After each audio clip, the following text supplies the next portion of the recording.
25 اللي احنا شفناه هنا دون كان يوم فظيع. دي كانت مذبحه، دي مذبحه يوم 25 اللي كان هنا دون يوم 25 كانت مذبحه. ضرب في فتايل اللص اللي انت شايفها دي كلها كان بيتضرب علينا من فوق منها طوب وفتايل. الكوبري ده كان فيه قناصه بتتضرب علينا من فوق، قناصه الداخليه. اللواء اللي هو دخل هنا هو اللواء الوحيد اللي دخل وقف معايا هنا هو الداخليه قتلته، اللي صورته متعلقه بره. هو اللواء الوحيد ده اللي وقف معانا، زمايله اللي في الداخليه قتلوه. اسمه ايه؟ ده مش عارف اسمه محمود ايه. رفض الضرب يعني؟ رفض، وقف معانا احنا ضدهم. ساب الشرطه؟ لا ده اتقتل. قتلوه؟ ده اتقتل، الشرطه هي متعلقه ورا، زمايله اللي قتلوه. في شرطه كان قدام ملازم اول شرطه عند مسبيرو برضه انضم للناس، ده اتقتل برضه؟ ده ملازم شرطه ومتضم مع اللواء الاول. ملازم اول هو. ماشي. زمايلهم اللي قتلوهم، والبلطجيه اللي كانوا جايبينهم دول دي قناصات كانت بتتضرب علينا من فوق المبنى العاليه اللي في الوش دي. أيوة. يوم 25 كان في عربيه داخله انا هون عليها حوالي ازيد من 9 براميل او 7 براميل. قلنا البراميل دي هتنزل هتتعمل ساتر. البراميل دي ما اتعملتش ساتر، البراميل دي كان فيها بنزين. ضرب الفتايل اللي انتوا طبعا شفتوه او تابعتوه في التلفزيون، ضرب الفتايل كان علينا من فوق العماير. كان من المصريين والطوب من اخواتنا احنا. اخوانك بلطجيه اللي هم اجروهم، اللي طلعوهم من الاسلام وقال لك دول هربوا. انهي سجن حوالين 4 اسوار وعليه انذارات تهرب منه. لا اللي جم هنا دول اللي كانوا في الاقسام، اللي جم هنا هم اللي في الاقسام اللي احنا ابتدينا. لا الاقسام دي اللي احنا ابتدينا احنا اللي نطلعهم. ايوه. لا انا عايز بقيت بعد اللواء ما انضم، بعد اللواء ما انضم واتقتل هنا هو والناس اللي معاه جريوا، ابتدى ضرب النار علينا من فوق هنا طبنجات ميري، والرصاص اللي كان بيتضرب علينا دي ميري داخليه. ده المين ده عشان خاطر مين. انسحابهم بقى تم ازاي؟ ده 3/4 انسحبوا ونصهم اتضربوا، في ناس منهم ماتوا وفي ناس منهم في القصر العيني. ما تنساش ان هم ترجموا على القصر العيني برضه، عشان القصر العيني عشان عشان في واحد اللي هو بتاع مجلس الشعب اللي هو تبع مجلس السمان بيقول لك الواد اللي احنا قفشناه ده او الناس اللي احنا قفشناهم بيقول لك كل فرد فينا واخد 50 جنيه وهو بيستلم القوات المسلحه اعترف بالاسم. في منهم حتى لو عايز تصور في منهم جمل تحت. صور الجمل؟ صورت الجمل اللي في حبس المترو تحت؟ لا اهي تحت؟ انزل صور. دي حصان ده حصان اهو، عندي شرخ وعندي شرخ فراخيل بقى يشد، معرفش كان بيشد البتاع بتاعه ازاي ده، بيرفع بيرفع. لو تابعته هو معروف. انسحابهم جروا على فين الشرطه لما بدات تجري؟ على وزاره الداخليه ولا على الميدان بره؟ لا ده جروا على الميدان بره. اما ليه الناس عرفت انه جروا على وزاره الداخليه؟ لا ده اللي جروا على وزاره الداخليه دول ساعه العربيه. اللي كانوا داخلين مع العربيه، في ناس دخلوا مع العربيه لما جريت، وفي ناس كانت في وسط الناس معانا هنا اهو ساعه برضه المعركه وهي شغاله. ناس جريت على وزاره الداخليه والعربيه خلي بالك العربيه ما اتمسكتش. اللي بيقول لك العربيه اتمسكت ده كده. العربيه البيضاء اللي كانت القصر العيني دي؟ العربيه اللي هي ال5 متر البيضاء بتاعت السفاره. العربيه دي اساسا مبعوثه من احمد عز. عشان ايه؟ مجنن الريس زي البلطجيه دول ما بتاع مجلس الشعب على الناس يعني بالريس. والعربيه دي جريت على فين؟ العربيه دي لفت على الاتجاه الثاني، دست برضه ناس ثانيه، دست ناس كتير. عايز اعرف ده صالح مين؟ كم عربيه من الوضع ده؟ ولا عربيه واحده؟ لا دي عربيه واحده. ولا في عربيه مطافي؟ لا ده هي عربيه بتاعت امن مركزي اللي طبعا شفتوها على التلفزيون اللي كانت عند الكوبري المسطحه.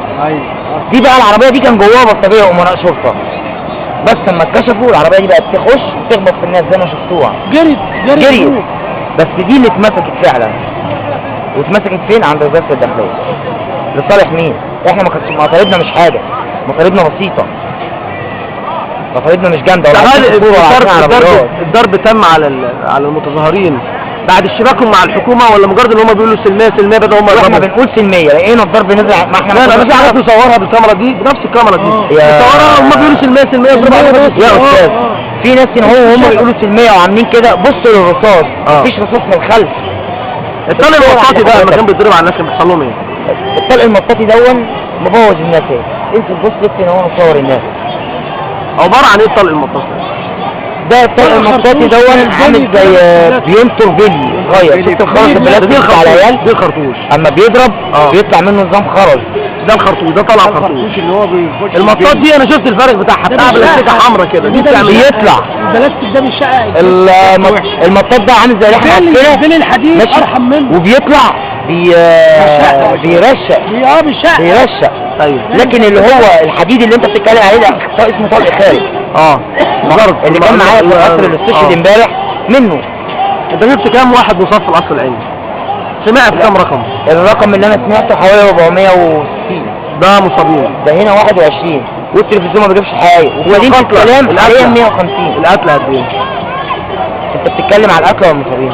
القتلى لا المصابين فوق ال 5000. والقتلى؟ لا القتلى هيعدوا ال 400. موجود في القصر العيني، شفت ناس قتلى كتير في القصر العيني، في ناس في الثلاجات، وفي ناس عارفين اهاليها مش عارفين ملامحها. من ايه؟ انا واحد من الناس اهلي جم نادوا عليا النهارده، راح لهم الملامح دي اختفت من ايه؟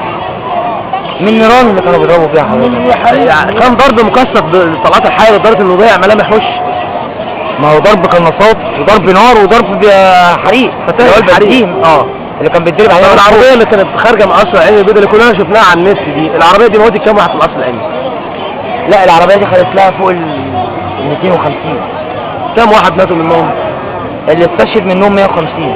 العربيه دي انت شفت ناس ماتت قدامك بعينك في الشارع؟ بعناية، وشلنا منهم ناس. كان راكبها كام واحد؟ ما حدش خدتوش بقى. ما خدتش لان هي بالنا من كانت مفاميه ان العربيه كانت مفاميه وطايره. وعربيه عربيه قويه جدا ضخمه بشعه. هتتشاف ازاي؟ لما بدأ انسحابهم بالليل يوم 28، ايه كان الوضع في الميدان بعد ما الشرطه بدأت تهرب؟ اما الشرطه بدأت تهرب اتلاقينا ان احنا في الجرحى اللي معانا. طب موضوع المتحف والناس اللي هجمت على المتحف من الشرطه، اللي هجموا على المتحف دول بلطجيه اللي هم الامناء الشرطه. زي ما ولعوا في الاقسام ورموها للشعب، هيرموه لسرقه الاثار، واحنا برضو اللي عملنا كده. دي كانت هتبقى مصيبه ثانيه. ايوه بس ربنا قدرنا وحمينا دول لغايه ما قوات المسلحه. مين اللي ولع الحزب؟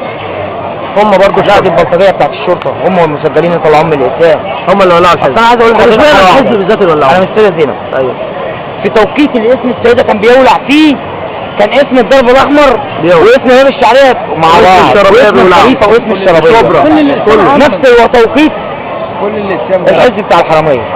طب هم تفتكر، ما انا عارف، تفتكر ليه هم ولعوا مبنى الحزب بالذات؟ هل كان جواه حاجات مش عايزينها تبان لحد؟ فيها دي حاجات مستندات مش عايزينها تطلع، مش عايزين فضايحهم تطلع، ريحتهم تبان. عشان كده دي حاجه مفهومه. الدنيا خربانه، ما في ظلم، حاجه مفهومه. كله يولع بقى يبقى. فاكر الامن المركزي؟ فاكر منظره وهي بتهرب؟ فاكر الامن المركزي كانوا بيضربوا بجنون. بيهربوا ازاي؟ كانوا بيضربوا. هو هين عليه ان هو يموتك ويمشي دلوقتي. عساكر الامن المركزي لما بدات تمشي، انا سمعت من واحد عن وزاره الداخليه ان هم العيال تلعب هدومها في الشارع وتجري على قطاع انت عايز تشوف الهدوم؟ لف من ورا وزاره الداخليه وشوف الهدوم. ما انا اتواصلت عند وفي هدوم بيشيلوها، اللي هم بيشيلوها بقى الجماعه بتاعتنا بتوع النظافه، وفي هدوم القوات المسلحه خدتها. ده اثبات. السلاح الميري بتاعهم خدوه معاهم ولا رموه في الشارع؟ السلاح الميري؟ لا السلاح الميري اترمى. ما السلاح الميري طول البلطجيه بتوعهم يا استاذ يهربوا. مين اللي فتح لهم؟ يعني دي شهادتك كده لمصر وللتاريخ. واحنا بقول لك كان يعني املنا حاجه بسيطه. أيوة. انا بقول لك عندي واد وبيت، أأمن مستقبلهم، خايف على بكره بتاعهم، كل املي شقه ووظيفه، مقدم على الشقه بقالي 3 سنين، وفي الاخر ضحكوا علينا قال لك احنا بنسلمكم شقق، نخش عشان نقدم يختموا لنا ختم، نروح نستلم بيه يقول لك الختم مزور، ياخدوا الورق من الباب ده يطلعوا الباب الثاني يقطعوه ويرموه، ليه؟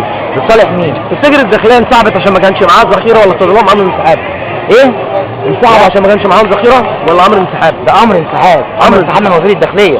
سمعتهم بيتكلموا بيقولوا الكلام ده لبعض؟ لا بس حاجه مفهومه، يعني بدأ القطاعات كلها تسيب الميدان وتهرب ويسيبوا كل حاجه ويمشوا، كله في ساعه واحده، ما كملوش ساعه واحده، كل اللي قام دوام في دقيقه واحده.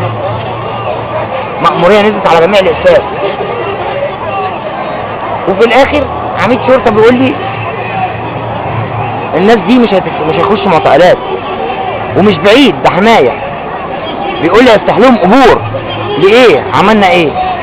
احنا كنا عرض من السلاح. بيفتحوا لنا قبور، طب هنفضل قاعدين لهم هنا. احنا كان معانا الطوب ده اللي احنا كنا بندافع بيه عن نفسنا، ما كانش معانا اي حاجه من الرصاص خالص، ادي اللي كان معانا وربنا سبحانه وتعالى. انا هنقفل كده قبل كل دوت. وحسب الله ونعم الوكيل.